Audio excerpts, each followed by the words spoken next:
ఒక వ్యూహం బెడిసి కొడితే మరో వ్యూహం వైపు మల్లుతారు. కానీ వరుసగా అన్ని వ్యూహాలు బెడిసి కొడితే పరిస్థితి ఏంటి? ఇది ఇప్పుడు వైసీపీ అధినేత జగన్ విషయంలో జరుగుతున్న చర్చ. ఆయన వేసిన ఒక పాచిక సక్సెస్ కాలేదు.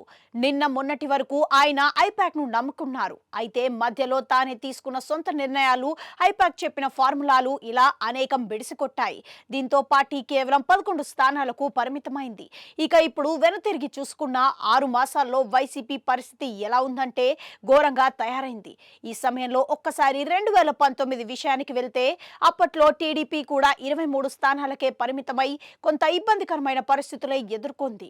అయితే 6 మాసాలు గడిచేసరికే అప్పటి వరకు ఉన్న నిశ్శబ్దం కొంత తగ్గి పార్టీలో చైతన్యం రాజుకునే దిశగా అడుగులు వేయడం ప్రారంభించింది. అయితే అప్పటికే ఒకరిద్దరు నాయకులు పార్టీలు మారారు. కానీ పూర్తిగా కొంప కొల్లేరయ్యే పరిస్థితి అయితే కనిపించలేదు. వైసీపీ తాజాగా ధర్నాలకు, నిరసనలకు పిలుపునిస్తే పెద్దగా స్పందించలేదు. కానీ టీడీపీ గతంలో ఇచ్చిన నిరసనలు, ధర్నాలకు వచ్చిన స్పందన వేరుగా ఉంది.